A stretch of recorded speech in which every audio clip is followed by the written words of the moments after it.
Have you ever felt completely drained, maybe constantly resentful, or you just keep saying yes when deep down you're screaming no? Yeah, that feeling.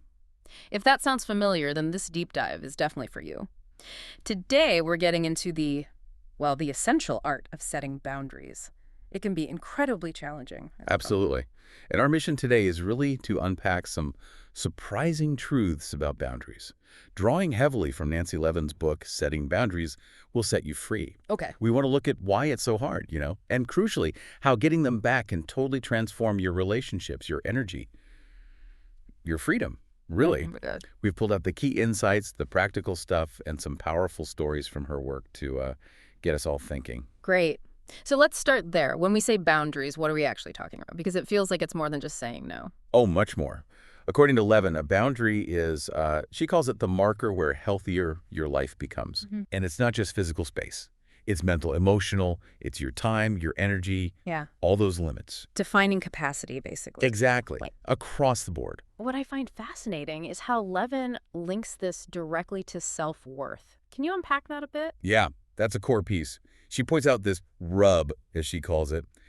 We tend to overgive. We fail to set those healthy limits because somewhere deep down, there's this, like a scared little child inside us. Okay. And that part is terrified of shame or blame or being abandoned if we don't just keep sacrificing ourselves. Wow. So the real work, she says, is growing up that little kid, helping that part realize she was always enough. You have the right to set limits. It makes you wonder, if they're so vital, why do we miss them? Or why do we let them get crossed so often? Well, Levin has this concept, boundary blindness. It's really interesting. Boundary blindness. Yeah, our conscious mind, basically, it often has no clue a boundary's been trampled. Yeah. Even when our emotions, our bodies, are practically yelling at us. So those feelings, like anger, resentment, shutting down. Exactly. Or feeling helpless. Levin says those aren't just random bad moods. They're red zone alerts. Signals that we've pushed past our own limit, but we just don't recognize them as such. That idea of boundary blindness is powerful. It shifts things, doesn't it? It makes you think about who's really responsible when a boundary gets crossed. And Levin, she has a pretty direct take on that, maybe a bit uncomfortable. Oh, she absolutely does. This is where it gets, potentially really uncomfortable for people. Yeah. She kind of drops this truth bomb, as she puts it. Which is It's you who is crossing your boundaries, no one else. wow. Okay. Yeah, she basically says nobody can cross your boundary unless you allow it. It really forces you to look past the victim narrative. That's very direct. I mean, some people listening might think, hang on, that feels harsh, especially if they feel genuinely wronged by someone else. How does she square that idea of radical responsibility with situations where someone else clearly is behaving badly? Right, and that's a fair point. She's not saying the other person's behavior isn't wrong or doesn't hurt. Not at all. But the radical responsibility part is about your response. It's about how you take care of yourself if that behavior keeps happening. Ah, I see. She uses her own marriage as a stark example, admitting she kept letting her boundaries get walked over, going back over and over, expecting a different outcome from the same man. It's realizing our choices, even the unconscious ones, kind of enable the situation. Understanding that we enable it, that really shifts the focus. So what does this look like day to day? How does this play out? Yeah, it really highlights this widespread inability to say no. It's huge. Yeah. Because when we don't say no to others, we're essentially saying yes to our own boundaries being ignored. She talks about clients like Valerie, who felt she just had no right to say no, or Debra, who felt guilted into giving a client a discount she didn't want to give. It happens everywhere, personally, professionally. It chips away at our self-worth, even our finances sometimes. So if we know somewhere inside that boundaries are good for us, what's stopping us? What are these hidden forces making it so hard? Levin points to some really powerful fears, often unconscious ones. Like what? A big one is the fear of conflict or abandonment, just being terrified that others will get angry or be disappointed. Or, worst case, that we'll end up alone if we assert ourselves. That makes sense. She even quotes the poet David White, who said something like, "If you live the life you truly want, someone we love will feel betrayed." Oof, that's potent. It is. She mentions a client, Rochelle, whose father felt deeply betrayed when she moved away to pursue her own life goals. It shows how our choices, even positive ones, can trigger really strong reactions. That fear of disappointing people. it can be totally paralyzing. What else gets in the way? Often it's codependency. Levin defines it as, habitually putting everyone else's needs first, looking outside ourselves for validation, for emotional regulation. Right. And this can show up as toxic empathy, where it's hard to even tell your feelings apart from someone else's. You just absorb everything. And guilt plays a big role there. Huge. Guilt is a major symptom. Like her client Mary, who felt awful telling her parents she couldn't be their constant dumping ground for problems, even though listening was making her physically sick. It's that inability to separate your well-being from theirs. It sounds like this goes really deep then. It's not just about willpower. Are there even, like, unconscious things holding us back? Oh, absolutely. Levin talks about these underlying commitments. These are like unconscious promises we made, usually way back in childhood. Unconscious promises. Yeah, often stemming from limiting beliefs. Things like, I have to be perfect to be safe, or I must never rock the boat. Yeah, I get that. These beliefs, they just sabotage what we consciously want. She had a client, Noelle, who actually had an underlying commitment to just stay miserable. It wasn't logical, but it was a powerful, deep-seated pattern. Wow. So we're not just battling conscious fears or codependency, but these hidden beliefs about ourselves from way back. That's a lot. It is. And she also talks about disowned qualities. Your own qualities, what are those? They're parts of ourselves we learn to suppress because someone, usually an authority figure, told us they were wrong or bad. Like being called lazy or selfish. Exactly. Or irresponsible. So the fear of being seen that way stops us setting boundaries. If I say no, am I being selfish? If I rest, am I being lazy? Oh, okay. The goal, she argues, isn't to stay afraid of those labels, but to integrate the positive side.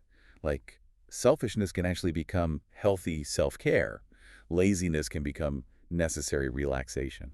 That reframing is powerful. Yeah. Levin even learned this herself by watching her partner, Erin.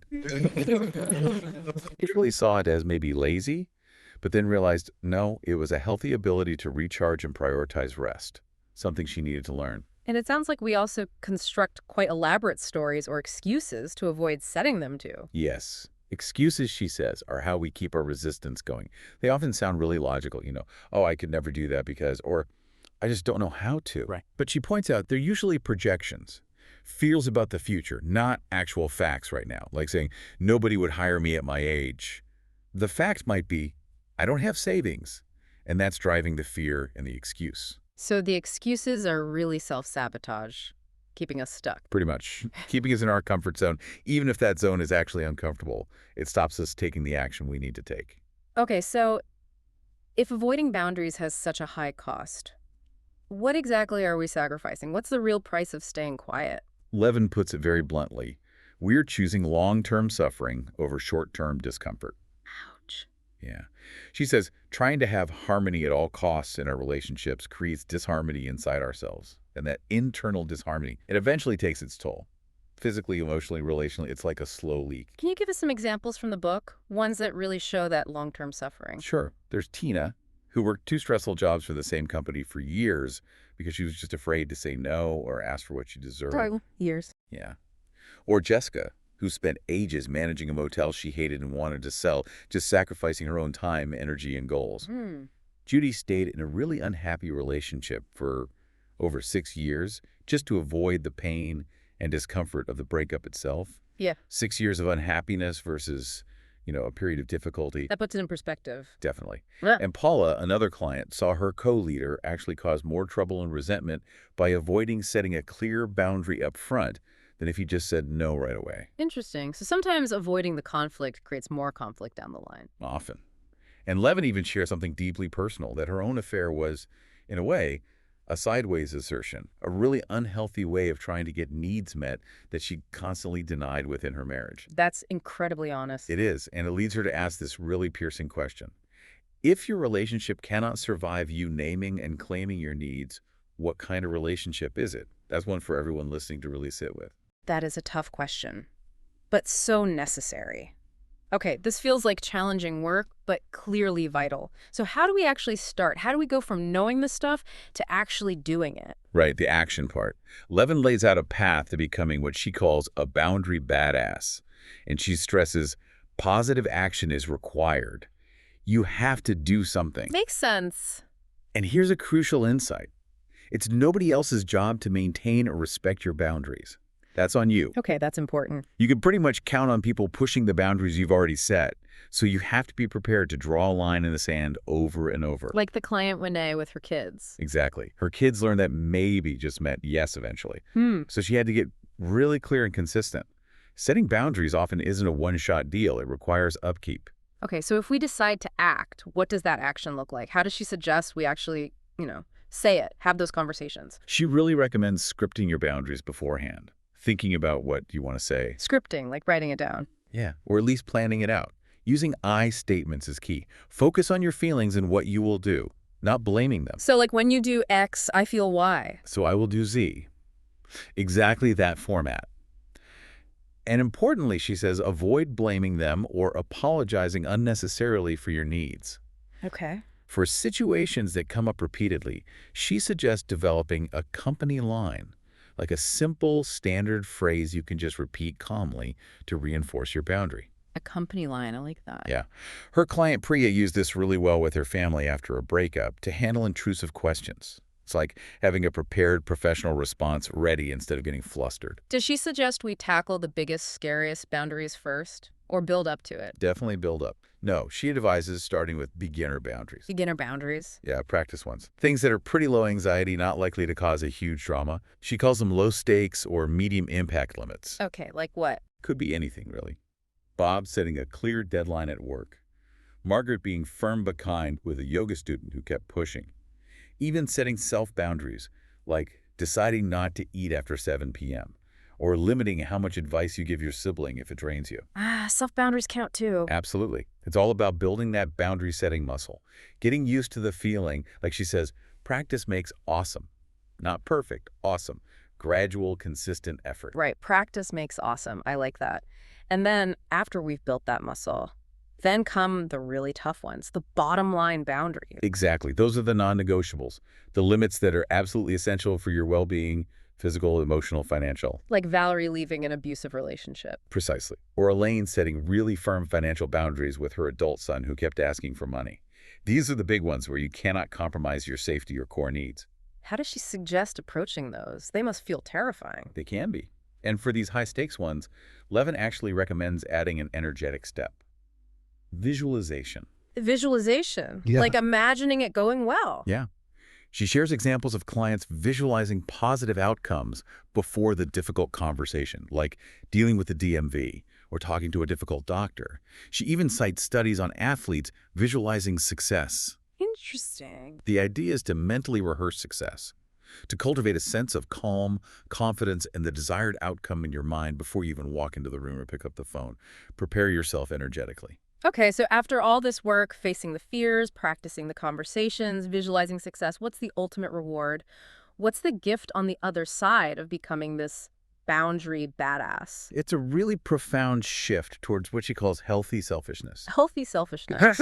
Sounds like a contradiction, but I think I get it. Right. It's not narcissism. It's not about being uncaring. It's simply about taking care of our own needs first and foremost. Filling your own cup first. Exactly. So that when you do give, you're giving from a place of genuine generosity, true abundance, not from obligation or resentment or some desperate need to prove you're worthy. And how does that actually affect our relationships? Does it push people away like we fear, or...